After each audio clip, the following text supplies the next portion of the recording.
성도 여러분들 환영하고 우리 사랑하는 성도 여러분들에게 하나님의 놀라우신 은혜가 함께하기를 주님의 이름으로 축복합니다. 예배를 마치고 저 뒤에서 제가 나아가실 때 인사를 합니다. 인사를 할 때에 제일 많이 듣는 이야기가 뭔가 하면 은혜 받았습니다 라고 하는 이야기를 제가 제일 많이 듣습니다. 그러면 괜히 목사가 우쭐해져요. 설교를 잘했는가 보다 라고 생각해요. 그렇지만 제가 그 인사를 하는 사람에게 질문을 하고 싶어요. 어떤 은혜를 받았습니까? 라고 이렇게 질문을 하고 싶을 때가 참으로 많은데 꾹 참아요. 대답을 못할까봐 꾹 참습니다. 우리가 은혜를 받았다라고 하는 이런 이야기를 우리가 하는데, 은혜를 받았다라고 하는 것은 깨달음이 있다, 깨달음이 있다 라고 하는 겁니다.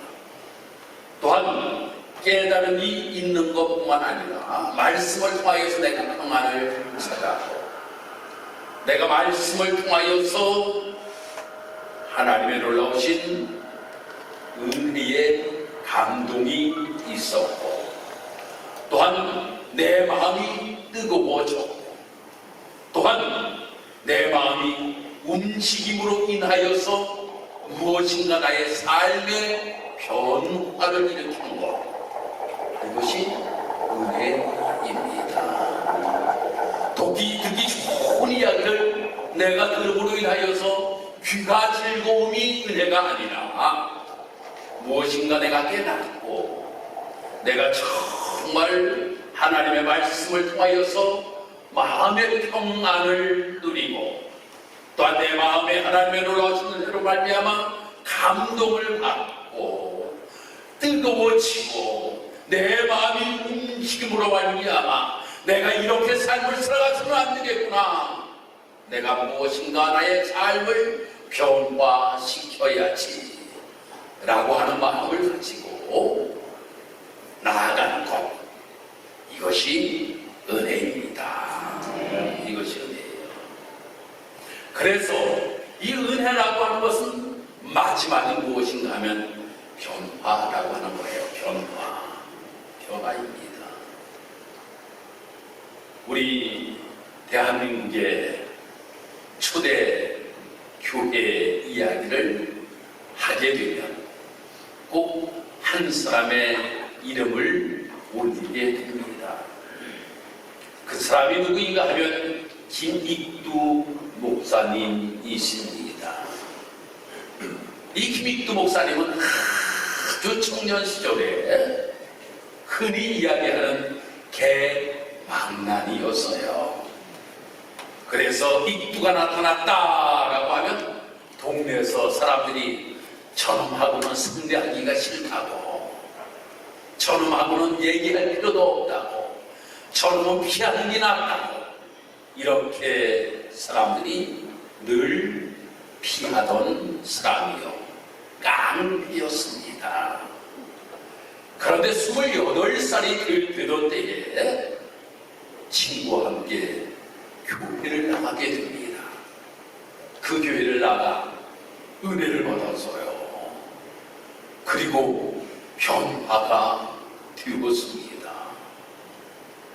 아니, 그가 성경을 읽는 데에 1년에 신약 성경을 100권을 읽었다는 거예요. 신약 성경을 100권을 읽었대요. 그리고 나서 나중에 목사가 되잖아요. 그러니까 동네에 소문이 쫙 퍼집니다. 김익두가 변했대, 김익두가 변했대. 아니, 정말 변했을까? 사람들이 의아해하는 거예요. 아이고, 변하긴 뭘 변해, 그냥 교회나 다니겠지. 그러던 날, 어느 날 이 김익두 목사가 전도를 나가게 됩니다. 한 아주머니가 이뚜가 정말 변하였는지 안 변하였는지 시험해보자.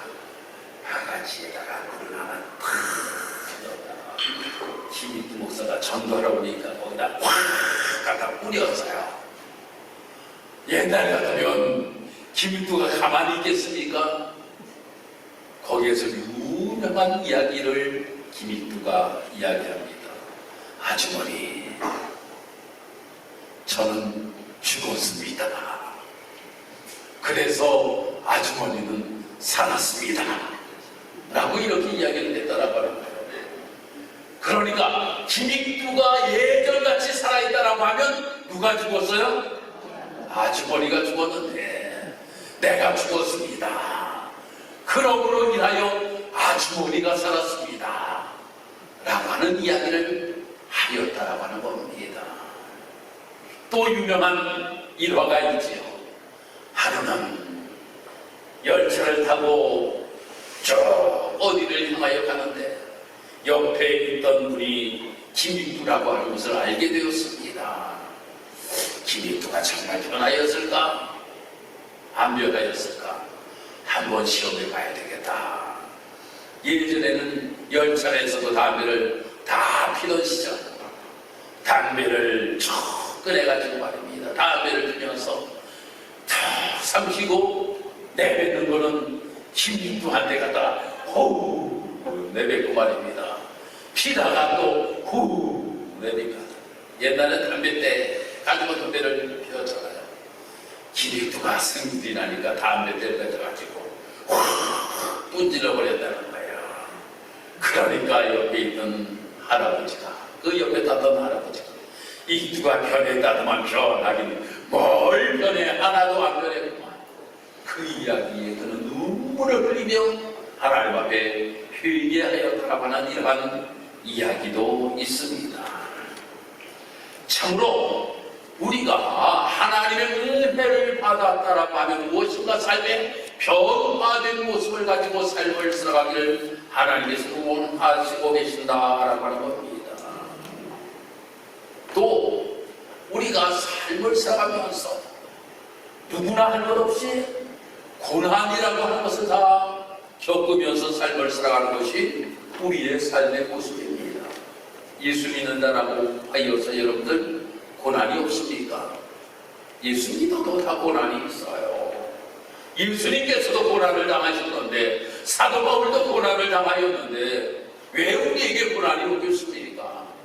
그런데 이 고난을 어떻게 극복해 나가느냐라고 하는 것이 참으로 중요하다고 하는 겁니다. 고난을 극복하는 세 가지의 유형이 있다고 하는 겁니다. 첫 번째는 황소 유형이라고 하는 거예요. 황소 유형. 고난이 오면 그냥 갔다가 싸우고 말입니다. 제대맞고 마는, 이렇게 그 고난을 헤쳐나가려고 한다라고 하는 거예요. 그런데 그 고난은 해결되지가 않습니다. 해결되지가 않아요. 두 번째 유형은 풍선 유형이라고 합니다. 풍선 유형. 아이고 될 대로 되라. 아이고 고난이 오니까 그냥 아이고 나는 아무것도 할 수 없어. 그냥 이리 날리고 저리 날리고 말입니다. 될 대로 되라고 풍선처럼 날아다니는 모습을 가지고 고난을 보내는 사람들이 있다라고 하는 겁니다. 세 번째 유형은 독수리 유형이 있다라고 하는 겁니다. 고난이 오면, 바람이 오면 오히려 그 바람을 타고 올라가서 아래를 내려다보고 말입니다. 그 날개 실하면서 그 모든 바람이 온다 할지라도 모든 것들을 헤쳐나가는 이러한 유형이 있다라고 하는 거예요. 우리가 예수를 믿으면 어떤 유형의 모습을 가지고 어떻게 이 고난을 이기며 삶을 살아가야 되는가라고 하면 바로 독수리의 유형과 같이 우리가 이 모든 것들을, 고난이 나에게 온다 할지라도, 고난의 바람이 나에게 들어온다 할지라도 내가 그 고난의 바람을 타고 올라가고 더 높이 올라가고 또한 그 바람을 이용하여서 모든 것들을 내가 휘젓고 다니는 모습을 가지고 삶을 살아갈 수 있는 모습, 이것이 바로 우리 그리스도인들의 삶의 모습이 되어야 된다고 하는 겁니다.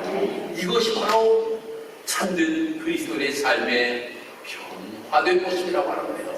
전에는 황소같이 내가 이 고난을 극복하려고 하였고 풍성같이 내가 이 고난을 극복하였다 할지라도 이제는 내가 독수리 같은 모습을 가지고 이 모든 고난을 이기며 삶을 살아갈 수 있는 우리의 모습, 이것이 바로 우리의 삶의 모습이 되어야 된다라고 하는 겁니다.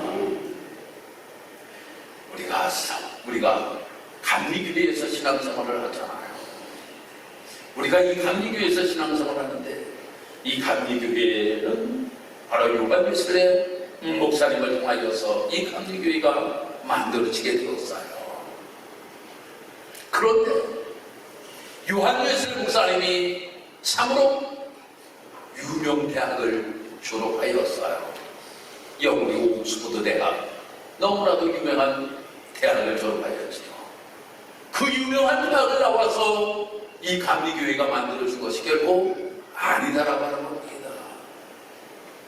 1735년도에 그는 저 미국으로 선교사로 떠나게 됩니다. 1735년 10월 14일 날 그는 저 시몬주호를 타고 조지아주로 선교 사역을 위하여서 떠나갔지만 거기에서 1년 9개월 동안 선교 사역을 하였지만 그는 실패하고 야밤도주를 하여서 다시금 영국으로 돌아오게 됩니다. 그때에 아주 유명한 한 목사님을 만나게 됩니다. 피터 벨러라고 하는 목사님을 만나게 돼요. 이 피터 벨러라고 하는 목사님이 이 요한 웨슬레에게 이야기하기를, 참으로 당신은 아무리 유명 대학을 나왔다 할지라도 꼭 필요한 것 한 가지가 있습니다. 그것이 무엇이냐면 믿음입니다. 당신이 목사잖아. 당신이 사제잖아. 당신이 매주 동안 믿음에 대하여서만 설교를 해보시오 라고 이렇게 이야기를 하였다라고 하는 거예요. 그래서 이원 예수님은 믿음에 관하여서만 매주 설교를 하였어요. 그러던 중에 1738년 5월 24일 바로 런던의 올더스테이시라고 하는 이러한 곳에서 모라비안 교도들이 모여 집회하는 곳에 참여하였다가 거기에서 은혜를 받게 됩니다. 그 은혜를 받고 완전히 그는 새 사람이 되게 되었다라고 하는 겁니다. 변화가 되게 되었다라고 하는 겁니다. 이러한 모습을 가지고 내가 이제부터 우리 위하여서 어찌하며 삶을 살아야 되겠다.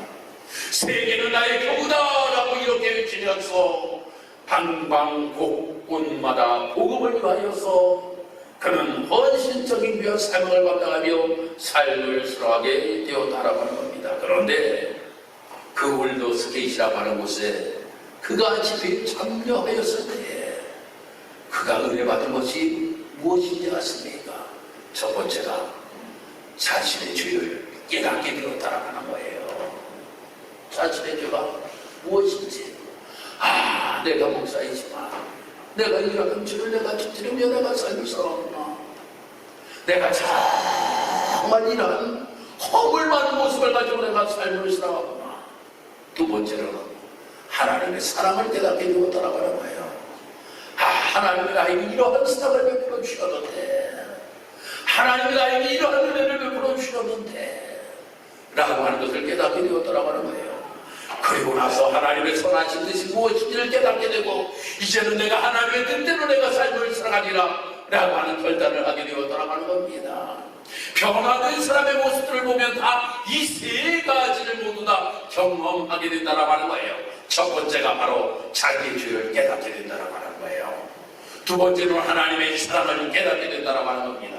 그리고 세 번째로 하나님의 선하신 뜻이 무엇인지를 알게 되고, 그 하나님의 선하신 뜻을 따라 삶을 살아가도록 결단하게 된다라고 하는 겁니다.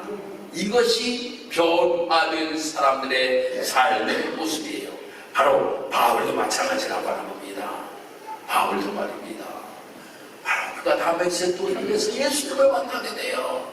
그 예수님을 만나고 난 다음에 그가 거기에서 하나님 앞에 회개를 하게 되잖아요. 그리고 하나님의 사랑을 깨닫게 되잖아요. 그리고 하나님의 선하신 뜻이 무엇인지 깨닫게 되고 그가 이제는 내가 하나님의 귀한 선한 뜻을 위하여 내가 삶을 살아가겠노라고 하는 이 결단을 하게 되었던 것을 우리는 보게 됩니다. 바로 마지막 변화는 무엇인가?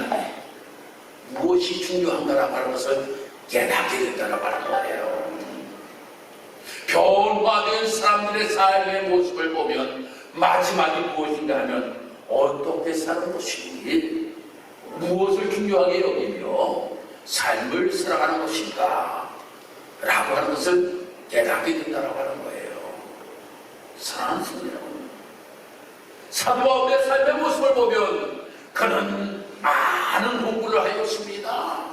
또한 로마의 시민권을 가지고 있던 특권층의 사람이었습니다.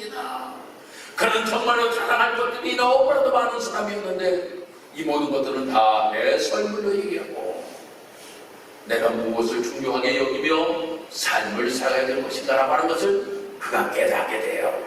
아, 그렇구나. 예수를 위하여 삶을 살아야 되겠구나. 예수님을 위하여 삶을 살아야 되겠구나. 복음을 증거하며 삶을 살아야 되겠구나. 내가 아시아에서 복음을 전하고 저 유럽을 건너가서도 내가 복음을 전해야 되겠다라고 하는 이 마음을 가지고 이 사도 바울은 그의 일생을 무엇을 중요하게 여기며 삶을 살아갈 것인가라고 하는 것을 깨닫고 그의 삶을 살아가게 되었던 것을 보게 됩니다. 오늘 이 본문의 말씀을 우리가 보면 이 본문의 말씀에서는 우리 육체는 무엇과 같다라고 이렇게 말씀하고 있는가 하면 풀과 같다, 꽃과 같다 라고 이렇게 이야기를 하고 있습니다. 여러분, 풀이라고 하는 것은 말입니다. 얼마의 시간이 지나고 나면 시들어버립니다. 꽃도 시들어버립니다. 이번에 VTV 대표장, 총재, 상임위장 취임식이 있었어요. 취임식을 하는데 패를 하나를 주셔요. 그 패는 가지고 왔어요. 또 꽃도 꽂아줘요. 그리고 꽃다발도 하나를 주는 거예요. 꽃다발을 참 저희 아내도 또 같이 가신 목사님 사모님들도 너무 이쁘다는 거예요. 꽃다발을 받았는데 아이고 돈으로 따져도 5만 원 넘겠다. 꽃다발 너무나도 이쁜 꽃다발을 받았어요. 그 다음날 제가 휴가를 떠나잖아요. 그걸 가지고 갈 수가 없는 거예요. 왜 가지고 가지 못할까요? 시들어버리니까. 가지고 가면 시들어버리니까. 아무리 아름다운 꽃이라고 할지라도 시들어버리니까.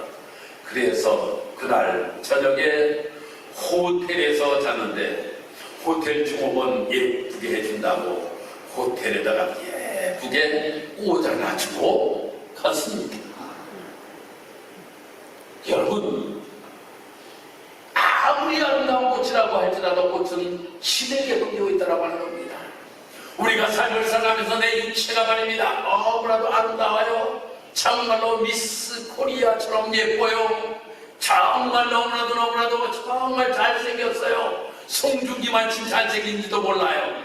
그렇다 할지라도 나이가 먹으면 언젠가 되면 시들어 버리는 것이 인생이다라고 하는 겁니다.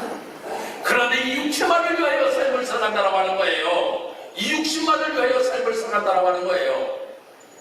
그러한 모습을 가지고 삶을 살아가는 것은 참된 지혜자가 결코 아니다라고 하는 것을 이 야고보서 기자는 우리에게 이야기를 하고 있는 것을 보게 됩니다.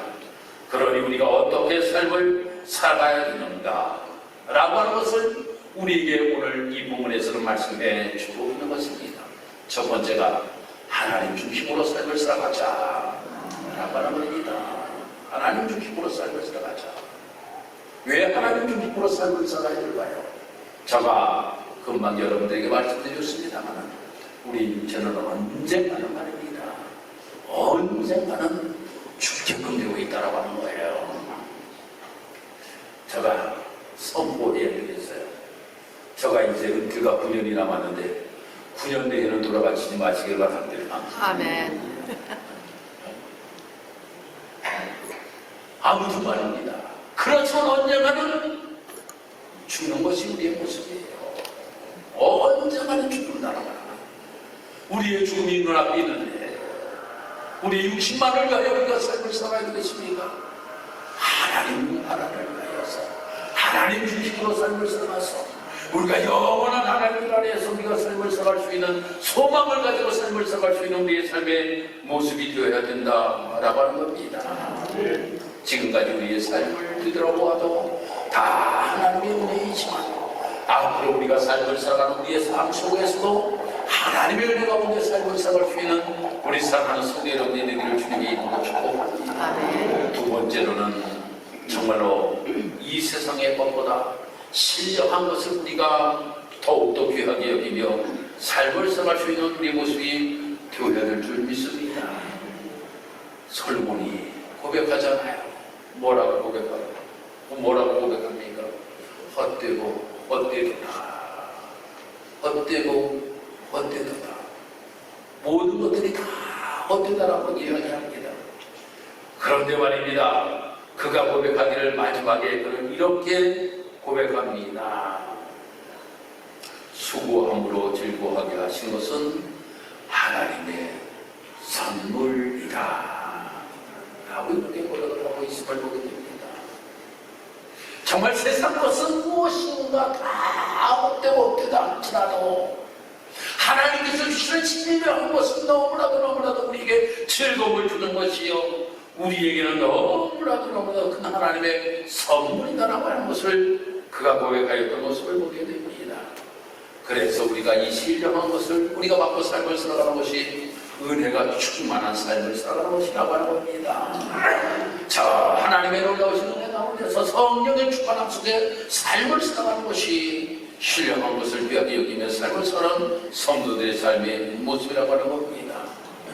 그리고 마지막 세 번째로는 우리가 나만을 위하여 삶을 살아가는 것이 아니라 하나님의 사랑을 받았으니 그 사랑을 나누며 삶을 살아갈 수 있는 우리 모습이 되어야 된다고 하는 거예요.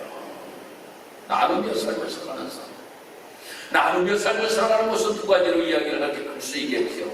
첫 번째로는 우리가 어떠한 육신의 것을 나누며 삶을 살아가는 것. 하나님께서 우리에게 육신의 것을 주셨잖아요. 육신의 것을 주셨잖아요. 우리가 입고 먹고 잠자며 삶을 살아갈 수 있는 의식을 하나님께서 우리에게 허락하셨어요. 그런데 어떤 사람들에게는 풍성한 것을 더 많이 주셨어요. 하나님께서 우리에게 정직적으로 5달란트를 우리에게 주셨다고 하는 겁니다. 이 5달란트를 우리에게 주셨으면 우리가 무엇인가 나누며 삶을 살아갈 수 있는 모습이 되어야 된다고 하는 거예요.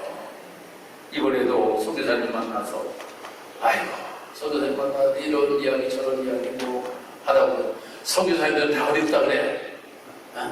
아니 선교사님들은 말입니다. 다 어렵다고 이야기하지 풍성하다고 이야기하는 사람은 나 한 번도 들어보지 못했어요. 만나면 다 어렵다 그래요. 아니 그러니 어렵다는데 주머니가 안 나가? 카드 같은 거 그냥 다 꺼내서 그냥 주고 오게 되지. 이게 말이 보면 휴가를 가서 선교사를 만나면 손해야. 그냥 손해야. 솔직히 손해야. 그래도 만나. 무엇인가 만나서 선교에 대한 비전도 들을 수가 있고 또 선교사와 이야기하면서 또한 그 지역의 사정도 또한 알 수도 있고 그럽니다. 그런데도 아무튼 선교사들 만나서 무엇인가 좋은 거라도 주고 오면 행복해. 내 마음이 행복해. 사람입니다만 저가 무엇인가 저가 이렇게 막 우리 아내 몰래 그냥 막 줘요 그냥 저 우리 아내 몰래 그냥 막 이를 터뜨려버려요. 그리고 저걸 뭐 우리 아내가 처음에는 나보고 뭐라 그럴 줄 알아요. 당신 좀 나한테 은혜 좀 하지. 그러니까 딱 한마디 하는 거 있어. 주님이 기뻐하셔. 저가 딴 얘기가 그거예요. 다른 얘기 절대 안 해요. 주님이 기뻐하셔. 그러면 오케이야. 더 말을 못해. 아니 주님이 기뻐하신다는 게 어떡할 거야? 목사가 주님이 기뻐하셔. 그럼 끝난 거예요. 이제 끝나면 더 이상 불을 못 알아. 여러분, 주님이 기뻐하시는 삶, 이것이 나눔의 삶이라고 하는 거예요. 나눔의 삶입니다. 이것을 우리가 실천하며 삶을 살아갈 수 있는 모습이 변화된 성도의 삶의 모습이라고 하는 거예요. 두 번째로 무엇을 나누어야 됩니까? 오늘 저 뒤에 우리 윤여준 성도님 오늘 오셨는데, 제가 이름도 기억했어요. 우리 어제 우리 정보타임이 전도대원들 나가 전대원고산 전도 나갔는데 전도했는데 말입니다. 오늘 교회 오신다라고 약속을 했대. 그래 전도대원들 어제 우리 권사님이 칼국수 샀다니까. 전도해서 교회를 나오신다라고 하니까 말입니다. 너무 기뻐서 칼국수를 전도대원들한테 샀어요. 두 가지를 다 해서 물질도 나눴지, 복음도 나눴지. 참 대단했어, 대단해. 우리가 말입니다. 이 두 가지를 실천하며 삶을 살아가야 돼요. 물질만 나누는 것이 아니라 복음을 나누며 삶을 살아갈 수 있는 모습이 되어야 된다고 하는 겁니다. 변화된 성도의 모습은 바로 나만 예수 믿고 복 받는 것이 아니라 모든 사람들에게 복음을 증거함으로 말미암아 모든 사람들이 예수 믿고 복 받아 하나님의 자녀로 삶을 살아갈 수 있도록 나눔의 삶을 살아갈 수 있는 성도들의 모습, 이것이 우리가 삶을 살아가면서 그 무엇보다도 중요하게 여기며 삶을 살아야 될 성도들의 모습이라고 하는 겁니다. 할렐루야. 우리가 이 모습을 가지고 삶을 살아갑시다. 무엇을 중요하게 여기며 내가 삶을 살아갈 것인가? 이 땅에서 삶을 살아가면서 나의 잘난 것을 자랑하지 말고 정말로 그 잘난 것을 말입니다. 주를 위하여서 아름답게 사용하며 삶을 살아갈 수 있는 우리의 모습, 이것이 저와 우리 사랑하는 성도 여러분들의 본인이라여 주님을 기쁘시게 하는 우리 직사교회 모든 성도 여러분들이 다 되시기를 주님의 이름으로 축복합니다. 할렐루야. 하나님 은혜와 사랑을 감사합니다. 주의 은혜 가운데 오늘 이렇게 하나님의 자녀와 하나님 앞에 예배하게 하시니 감사합니다. 무엇을 중요하게 여기면 내가 삶을 살아가야 될 것입니다. 내가 변화된 모습을 가지고 정말로 하나님이 기뻐하시는 것이 무엇인지를 깨닫고 그 따라 삶을 살아가는 것이 참으로 우리에게는 중요하고 중요하다고 하는 것을 우리가 깨닫고 삶을 살아갈 수 있는 우리의 모습이 될 수 있도록 하나님 인도하여 주옵소서. 그러므로 말미암아 우리 직사를 모든 성도들이 주님이 가장 기뻐하시는 아름다운 삶을 살아갈 수 있는 복된 삶 되게 도와 주옵소서. 감사드리며 예수님의 이름으로 기도드리고옵나이다. 아멘.